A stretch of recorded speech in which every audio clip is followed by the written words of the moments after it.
your attention, for example, is mediated by unconscious forces. And you know that perfectly well. And this is another Freudian observation. You know, if you're sitting down to study, for example, your conscious intent is to study. But you know perfectly well that all sorts of distraction fantasies are going to enter the theater of your imagination non-stop and annoyingly. And there isn't really a lot you can do about that except maybe wait it out. You know, so you'll be sitting there reading and your attention will flicker away. You'll think about, I don't know, maybe you want to watch Jane the Virgin on Netflix or something like that, or maybe it's time to have a peanut butter sandwich, or you should get the dust bunnies out from underneath the bed, or it's time to go outside and have a cigarette, or maybe it's time for a cup of coffee, or it's like all these subsystems in you that would like something aren't very happy just to sit there while you read this thing that you're actually bored by, and so they pop up and try to take control of your perceptions and your actions non-stop.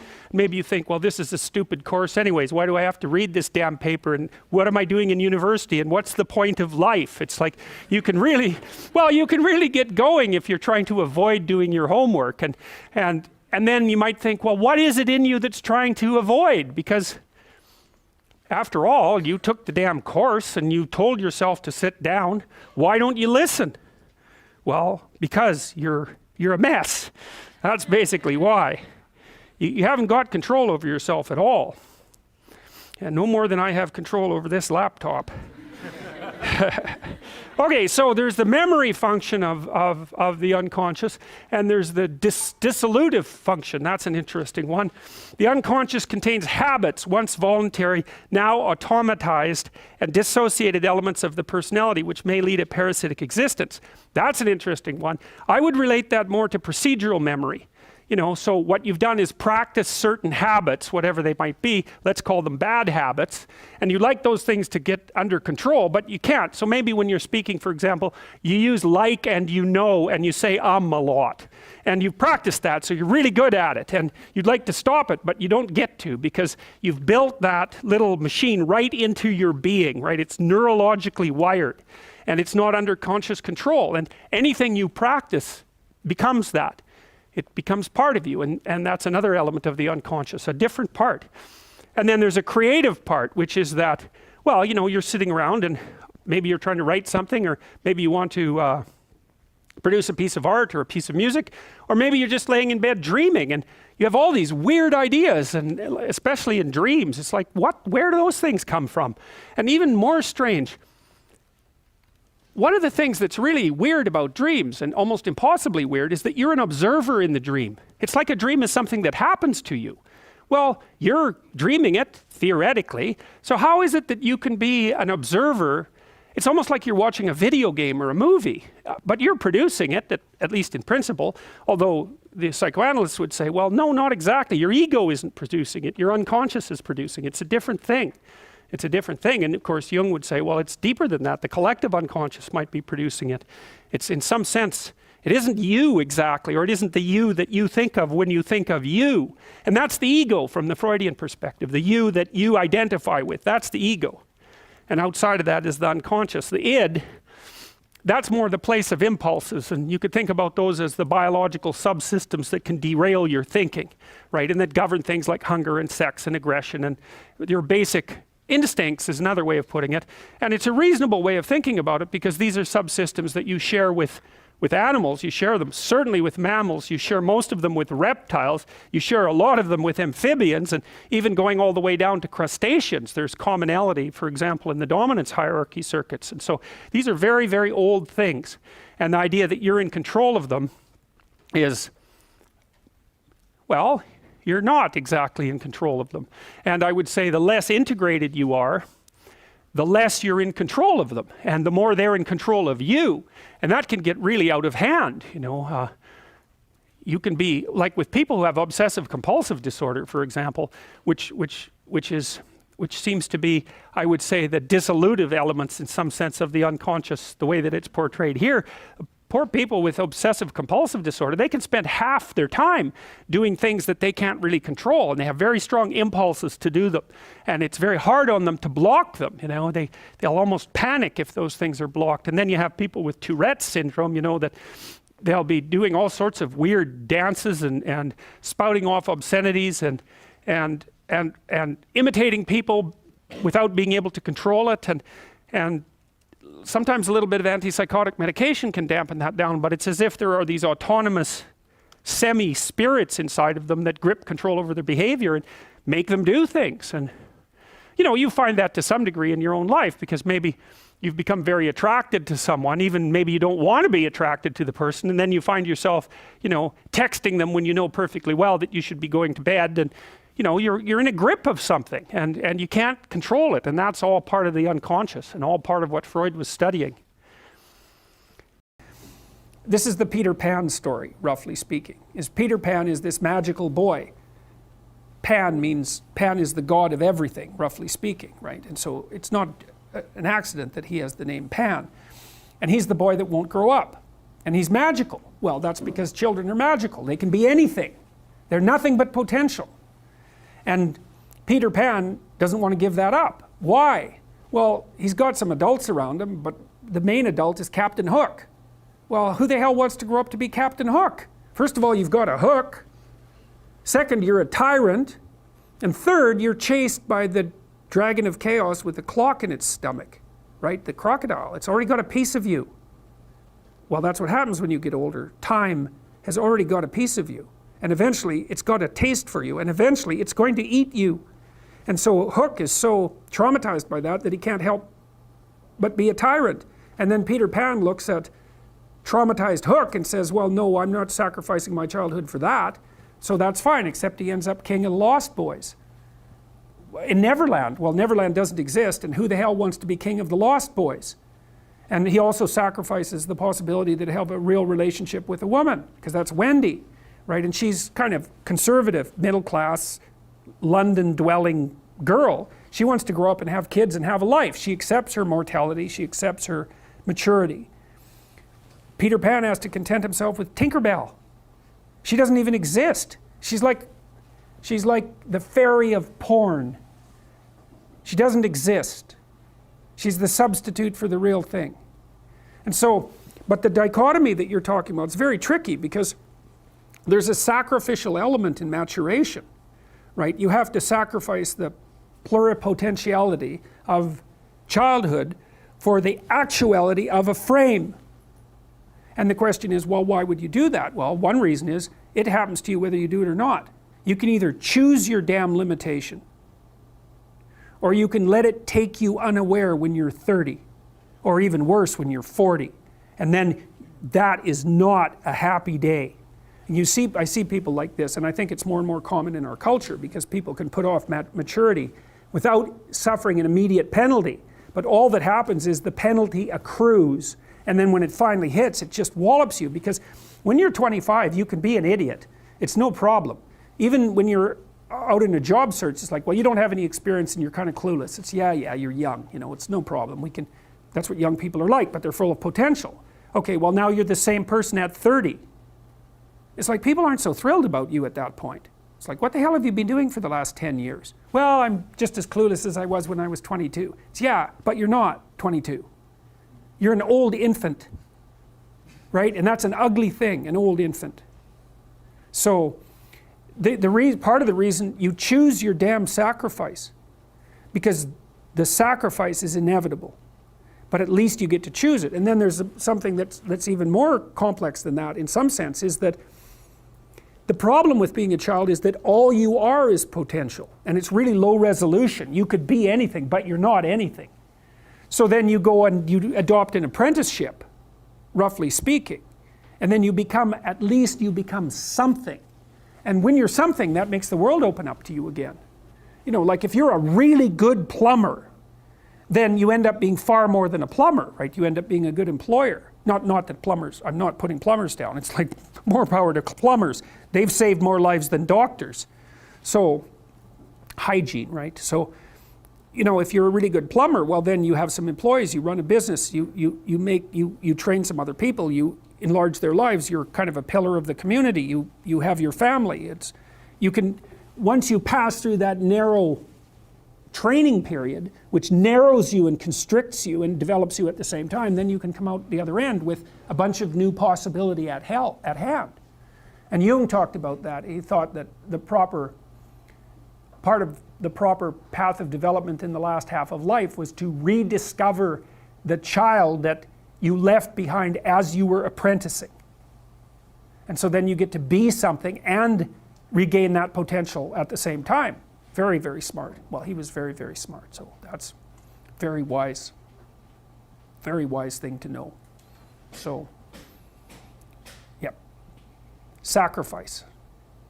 We'll talk more about that too. You get to pick your damn sacrifice. That's all. You don't get to not make one. You're sacrificial whether you want to be or not. That's a good thing to know as well.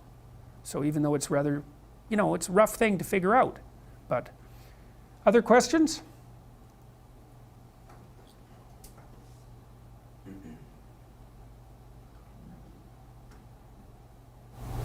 I have one if no one else. Okay. That thing you just said about noticing it more and more in people late into their 20s. Yeah. What do you think about that? Where do you think that comes from in terms of the culture we live in? I think universities facilitate it. Because you can go to university to not be something instead of going to university to be something. And it's Pleasure Island. And the price you pay for it, especially in the US, is debt.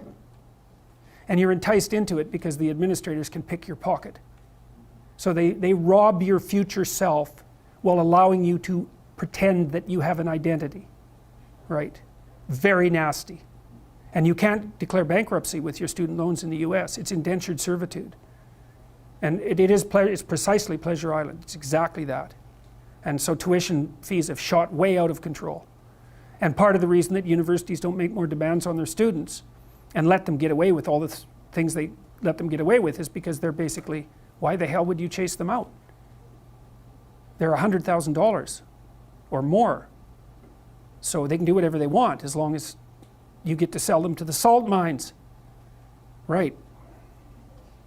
So, and it's not the only reason, because the other thing that's happened is that the rate of technological transformation is so fast now, and the rate of turnover of things is that it is genuinely harder for people who are, say, 18 to 20.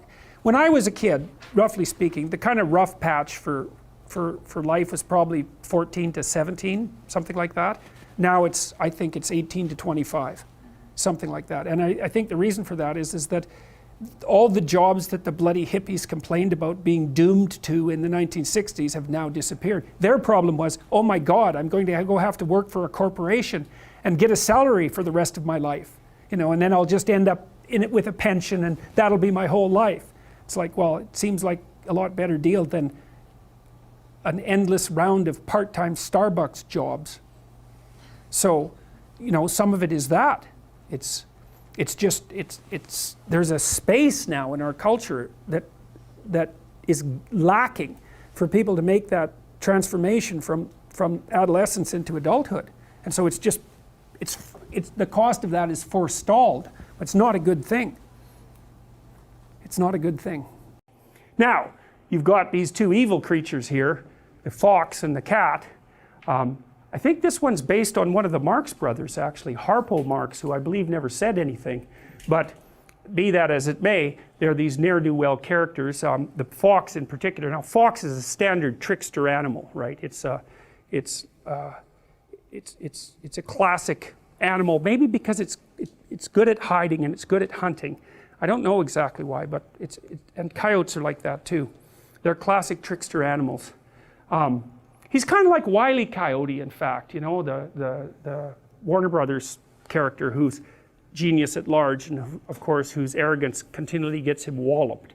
And this character has a lot of features like that, but he feigns being an English gentleman of like the 1890s and pretends to be educated, and he has a kind of high-blown way of talking, and he's a fraud through and through. And he's got this sidekick who is barely there at all, and he doesn't treat him that well, but he's got someone to lord it over, so that keeps his dominance hierarchy thing going well. And the fact that he's like a second-rate companion, well, he never really notices that, although he'll treat him contemptuously whenever he gets a chance.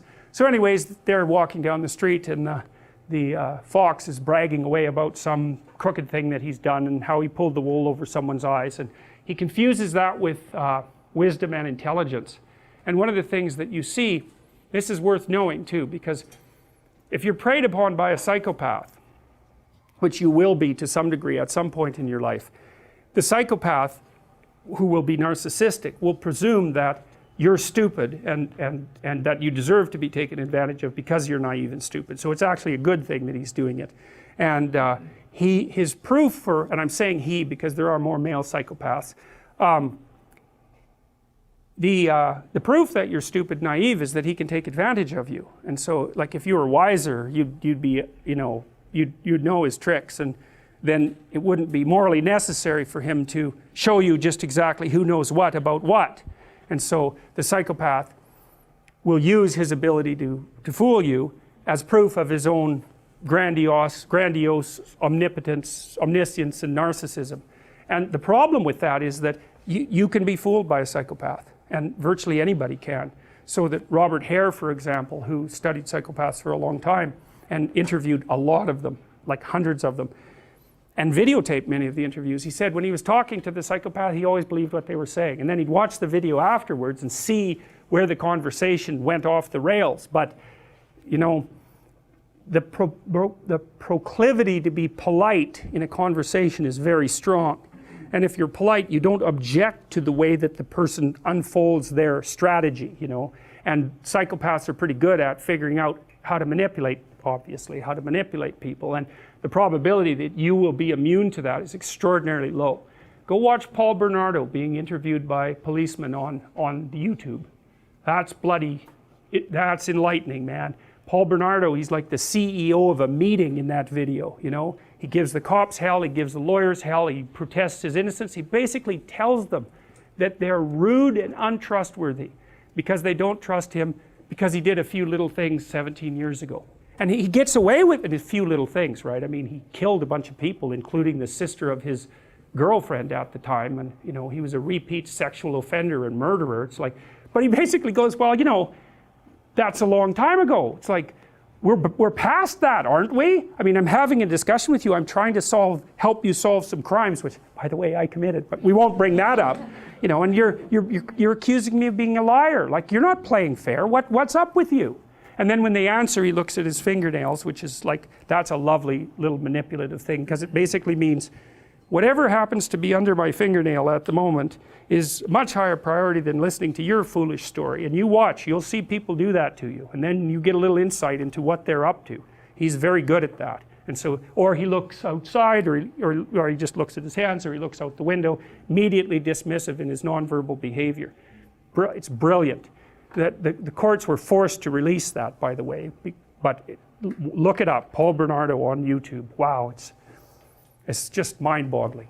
He's so good at what he does, and he's good-looking, and he's charismatic, and you know, he can really pull it off. And you can't tell what's happening with the cops and the lawyers, whether they're just letting him play his routine to get some information from him, or whether he's actually setting them back on his heels. And I suspect it's a bit of both, but it's masterful performance. If you didn't know who he was, and you were watching it without the audio, you'd think he's the CEO of some company giving his employees hell for not being up to scratch.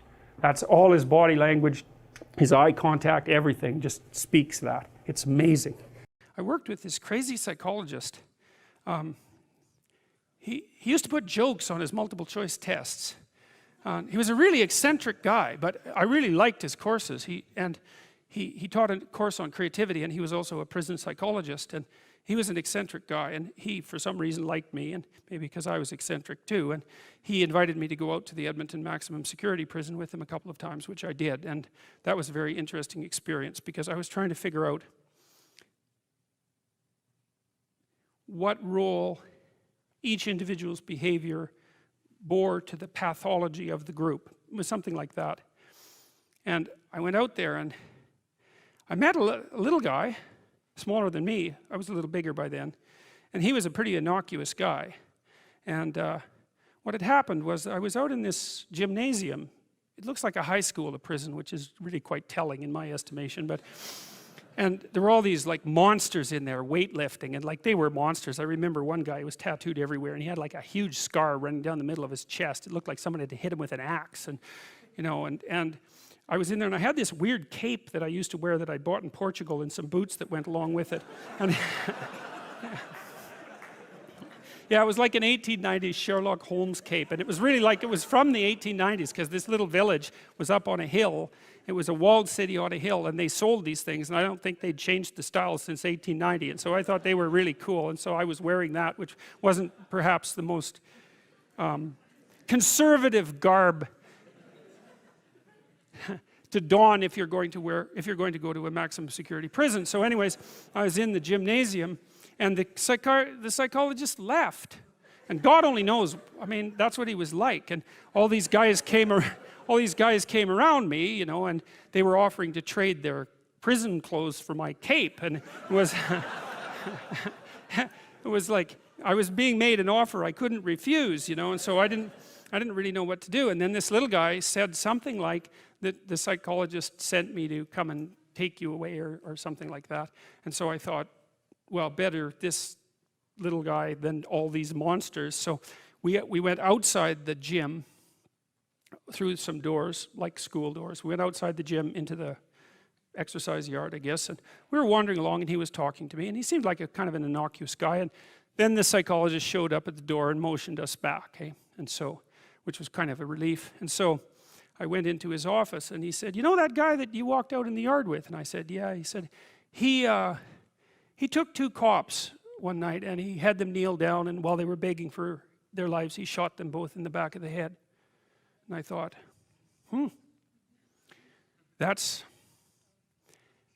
see, the thing that was so interesting was that he was so innocuous, right? Because what you'd hope is that someone like that would be very much unlike you, let's say, and certainly wouldn't be like someone innocuous that you'd met. What you'd want is that the guy would be like, you know, half werewolf and half vampire, so you could just tell right away that he was a cold-blooded killer. But no, he was this sort of ineffectual little guy who was certainly not ineffectual if you gave him a revolver in the upper hand. And so that made me think a lot about the relationship between being innocuous and being dangerous. And then another thing happened. I met another guy out there, and then a week or two later I heard that he and a friend of his had held another guy down and pulverized his left leg with a lead pipe, like just pulverized it. And the reason for that was that they thought that he was a snitch, and maybe he was. And that time I did something different. Instead of being shocked and horrified by that, although I certainly was, I thought, how in the world could you do that? Because I didn't think I could do that. I thought that there was a qualitative distinction between me and those people. And so I spent about 2 weeks trying to see if I could figure out under what conditions I could do that. Like what kind of psychological transformation I would have to undergo to be able to do that. And so that was a meditative exercise, let's say. And it only took about 10 days for me to realize that not only could I do that, that it would be a hell of a lot easier than I thought it would be. And that's sort of where that wall between me and what Jung described as the shadow started to fall apart.